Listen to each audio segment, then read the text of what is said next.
देवरिया की स्थिति बताइए। जी सर। सर हमारे हमारे यहाँ पिछले साल 5 परियोजनाएं सब पीडी में हुई थी। इसमें 4 परियोजनाएं और एक परियोजना हमारी कुलपरसिया है सर, वो भी हमने सुरक्षित स्तर तक पूर्ण करा ली है। इसके सर हमने हेड रीच में पूरा काम करा लिया है आगे से अपस्ट्रीम साइड में, जिससे कि सर हमारा लाभ हमको ये मिला है कि हमारी धारा 50 मीटर से 200 मीटर दूर मेन करंट है सर इसका। इस समय सर बिल्कुल सुरक्षित स्थिति में है सर, कोई दिक्कत नहीं है सर। हमारी 9 परियोजनाएं हैं जो जड़िया जी। जी सर। आप ये बताइए कि कौन कौन सी नदी आपको प्रभावित करती है उधर? सर हमारे यहाँ 4 नदियां हैं, एक घाघरा है, दूसरा राप्ती है और सर तीसरा एक गुर्रा नदी है और एक छोटी गंडक है सर। 4 तरह की नदियां हैं सर जो यहाँ आगे मिलती हैं। पिछली बार जो मैक्सिमम डिस्चार्ज हुआ था घाघरा में कितना था? कितना था सर? हमारे यहाँ मैक्सिमम डिस्चार्ज था सर 4,70,000 पास हुआ था सर पिछली बार। अभी कितना पास हुआ? इस बार सर 2,75,000 पास हो चुका है सर इस समय। 2,75,000 पास हुआ। और जी सर। गुर्रा में और छोटी गंडक में? गुर्रा में सर, राप्ती में सर हमारा गुर्रा में हुआ था पिछली बार 48,000 और इस बार 30,000 अभी पास हो चुका है सर। छोटी गंडक में 28,000 पास हुआ था पिछली बार, इस बार 70,000 पास हुआ है सर। 48 था, 70 हुआ है। 17 ओके राइट। अच्छा ठीक है, अभी जितना काम आपने कराना था वो सब हो गया आपके काम? हाँ जी सर, काम तो हमारे लगभग सब सर हो गए हैं। हमारी 9 में 2 परियोजनाएं हमारी कंप्लीट हो गई हैं सर। अब अगर हमें सर ये हमारा जो पायलट प्रोजेक्ट है इसमें सर हमें 3 मीटर गुर्रा हमारी अभी नीचे जाएगी सर, तो हम ये पायलट प्रोजेक्ट हम ऊपर तक ले आएंगे सर। इसमें सर हमारी पांडे माझा है और दूसरा सर हमारा जो पिंडरा करणपुर है। तो पांडे माझा वाले में सर हमारा हमने एक का नीचे जो लॉन्चिंग एप्रन की जगह सर इस पायलट प्रोजेक्ट में हम लोग ने आर्टिकुलेटिंग ब्लॉक मैट्रिक्स करके डाला है, वो सर हमने नीचे डाल लिया है सर टीएमजे में। और ऊपर का फिल्टर पॉइंट सर, ऊपर वाला जो हमारा स्लोप फिशिंग होता है उसकी जगह सर हमने फिल्टर पॉइंट का प्रोविजन किया है इसमें, वो सर हमारा आधा पड़ गया है। तो ये हमारा सुरक्षित स्तर पर है सर, कोई दिक्कत इनमें नहीं है सर।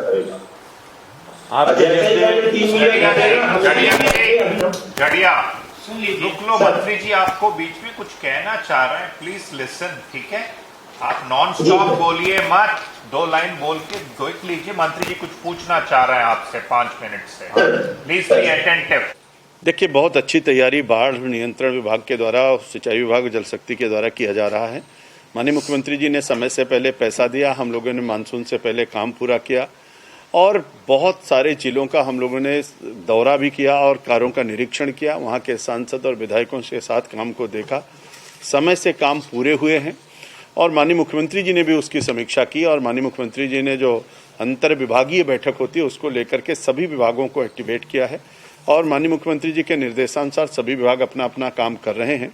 मानसून समय से पहले आया है, बहुत सारा डिस्चार्ज गंडक में, नारायणी में, घाघरा में, राप्ती में, रोहिन में हो चुका है। इसीलिए हम लोगों ने कहा कि एक बार फिर से समीक्षा करते हैं कि अगर कहीं कोई ज़रूरत है तो हम लोग उस काम को दुरुस्त करेंगे। आज उसी के दृष्टि से यह बैठक बुलाई गई है। अच्छी बात यह है कि अभी तक 4.5 लाख क्यूसेक डिस्चार्ज हमारे गंडक में हो चुका है, लेकिन सब कुछ सुरक्षित है। राप्ती बड़ी तेजी के साथ बढ़ी, रोहिन बहुत तेजी के साथ बढ़ी, शारदा में पानी बढ़ा, घाघरा में पानी बढ़ा, लेकिन इनके सबके बावजूद सब जगहों से अभी तक जो हमको सूचना प्राप्त हुई है सब कुछ ठीक है। ड्रेजिंग के काम के कारण से, बाढ़ नियंत्रण के काम के कारण से, इस पर जो बनाए गए बंदे की पिचिंग जो की गई, इन सब कामों के कारण से और जो नालों की सफाई हुई बृहद स्तर पर, उनसे सबसे बहुत राहत जनता को मिली है। जगह जगह से सूचना भी मिल रही कि लोग बहुत प्रसन्न हैं कि उनके गांव में जो जल भराव होता था नालों की सफाई के कारण से अब की बार नहीं हुआ है। हम लोग आज अपनी समीक्षा कर रहे हैं। बाढ़ की चौकियां बनाई गई हैं, हर बंदे पर हम लोगों ने जनरेटर और प्रकाश की व्यवस्था किया है। कैंप वहां करके लोग अधिकारी वहां पर रहेंगे। माननीय मुख्यमंत्री जी ने एनडीआरएफ, एसडीआरएफ को एक्टिवेट किया है, पीएससी के लोगों को लगाया है।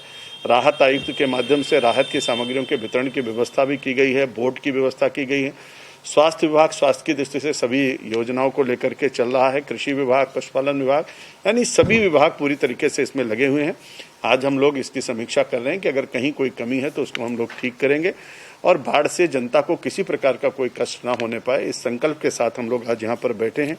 अच्छी बात यह है कि पिछली बार भी जनहानि, धनहानि, पशुहानि, किसी प्रकार की कोई हानि उत्तर प्रदेश में नहीं हुई थी और अब की बार भी हम सब लोग इस भाव के साथ काम कर रहे हैं कि किसी को किसी प्रकार की हानि न उठानी पड़े। कटान में बहुत बड़ी कमी आई है। पहले जहां 15,41,773 हेक्टेयर जमीन प्रभावित हुई थी, आज जो घट करके 6,0886 हेक्टेयर रह गई है। ये पिछले वर्ष हम लोगों ने 12,025 पर पहुंचे थे, अब की बार 6,886 पर पहुंचेंगे। कोशिश करेंगे और कम कटान हो। अभी जानकारी आप लोगों के सामने आ रही थी कि 2019 में जो बरसात थी 23 जून तक, वो केवल 20 मिलीमीटर की वर्षा थी।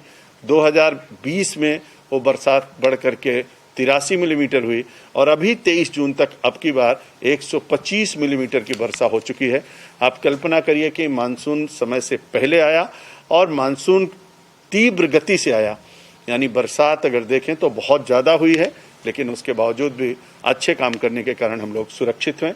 आगे और अच्छा करेंगे जिससे पूरी तरीके से सुरक्षित रहें। प्रदेश में बाढ़ से प्रभावित कितने जिले हैं और संवेदनशील? 42 जिले हमारे उत्तर प्रदेश के बाढ़ से प्रभावित हैं। अति संवेदनशील में लगभग 18 जिले हैं, संवेदनशील में 26 जिले हैं और लगभग पूरे उत्तर प्रदेश में गांव के जो स्थिति रहती है बरसात में, जहां जल जमाव हो जाता है, उसको लेकर के 10,000 नाले हैं।